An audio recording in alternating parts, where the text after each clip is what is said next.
अस्सलाम वालेकुम। आप ये वीडियो adnansiyas.com से देख रहे हैं। मेरा नाम ज़ुबैदा अशरफ है।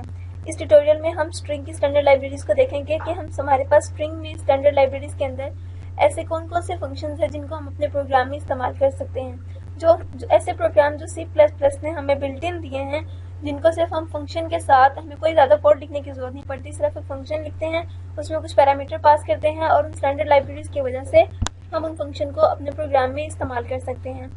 जैसे हमारे पास जो स्ट्रिंग है वो एक बहुत ही पावरफुल हमारे पास डाटा टाइप है, जिसमें हम तमाम वैल्यूज़ को स्टोर कर सकते हैं। जैसे अगर मैं यहाँ पे कैरेक्टर की स्ट्रिंग बना लेती हूँ एस।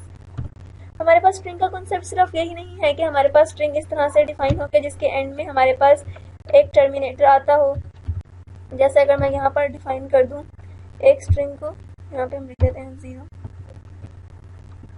तो एस होना चाहिए, यहाँ पर डी होना चाहिए। तो कोई ऐसा हमारे पास अब स्ट्रिंग का कॉन्सेप्ट हमारे पास सिर्फ यही नहीं है कि हमारे पास स्ट्रिंग वो होगी जिसके एंड में हमारे पास एक नल कैरेक्टर होगा, बल्कि हम स्ट्रिंग को दूसरे तरीके से भी डिफाइन कर सकते हैं कि हमारे पास एक स्ट्रिंग है, हम उसको सिंपल यहाँ पर जो भी हमारी वैल्यू है हम उसको लिखें और सिंपल इस तरीके से हम उसको प्रिंट करवा दें। जैसे अगर मैं यहाँ पे पुट एस लिखती हूँ तो मुझे सिंपल इस पूरी स्ट्रिंग का नेम पास करना पड़ेगा। कोई यहाँ पर मैं लूप नहीं लगा रही हूँ, यहाँ पर मैं कुछ भी नहीं कर रही हूँ, सिंपल मैं इसका नेम पास कर रही हूँ और जब मैं इस प्रोग्राम को रन करूँगी तो मेरे पास स्ट्रिंग जो है वो आउटपुट में प्रिंट हो जाएगा। इस तरह मेरे पास C++ में स्ट्रिंग की और भी फंक्शन है, जैसे कि मैं एक स्ट्रिंग को दूसरी स्ट्रिंग में कॉपी कर सकती हूँ, कंकैटिनेट कर सकती हूँ स्ट्रिंग को। इस तरह से मेरे पास मज़ीद फंक्शन हैं स्ट्रिंग के, जिनको अगर आप खुद थोड़ा सा सर्च करेंगे तो आप ज़्यादा अच्छे तरीके से उनको क्लियरली प्रैक्टिस कर सकेंगे। यहाँ पर मैं आपको कुछ करके अगर दिखाऊँ, अगर हम स्ट्रिंग कॉपी का फंक्शन यूज़ करते हैं, स्ट्रिंग कॉपी, ये जो फंक्शंस के नेम होते हैं ये हमारे पास थोड़ा वेरी करते हैं। यहाँ पर चूंकि मैं विजुअल स्टूडियो यूज़ कर रही हूँ, अगर आप इस ट्यूटोरियल को विजुअल स्टूडियो को इस्तेमाल करते हुए फॉलो कर रहे हैं तब तो आपको कुछ और करने की ज़रूरत नहीं है। लेकिन अगर आप इस ट्यूटोरियल को कोई और टूल यूज़ करते हुए फॉलो कर रहे हैं तो फिर शायद इसके सिंटैक्स में थोड़ी सी चेंजिंग होगी और उसके नेम भी थोड़े से वेरी करेंगे, जैसे तब शायद अंडरस्कोर जो है वो ना आए। इस तरह से कुछ वेरिएशन हो सकती हैं। अब जब मैंने स्ट्रिंग कॉपी की है, अब मेरे पास एस जो स्ट्रिंग थी वो मेरे पास S1 में कॉपी हो गई है। मैं ज़रा S1 को यहाँ पर डिस्क्राइब कर देती हूँ। अच्छा, मैं यहाँ पर S1 को हम पहले डिफाइन कर लेते हैं,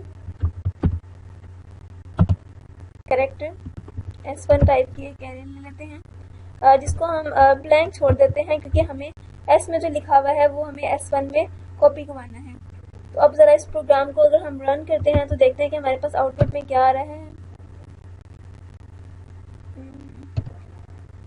ओके, ठीक है। हम ज़रा अपनी जैसे मैंने अभी आपको बताया कि हम चूँकि विजुअल स्टूडियो का यूज़ करें तो हमारे पास जो है इसकी जो नेम है वो वेरी कर सकते हैं, क्योंकि जैसे जैसे माइक्रोसॉफ्ट C++ के वर्जन्स को डिफाइन करता है तो इसके नेम्स में भी काफ़ी वेरिएशन आ जाती हैं जो हमें फिर देखनी पड़ती हैं बाद में टूल्स के साथ साथ।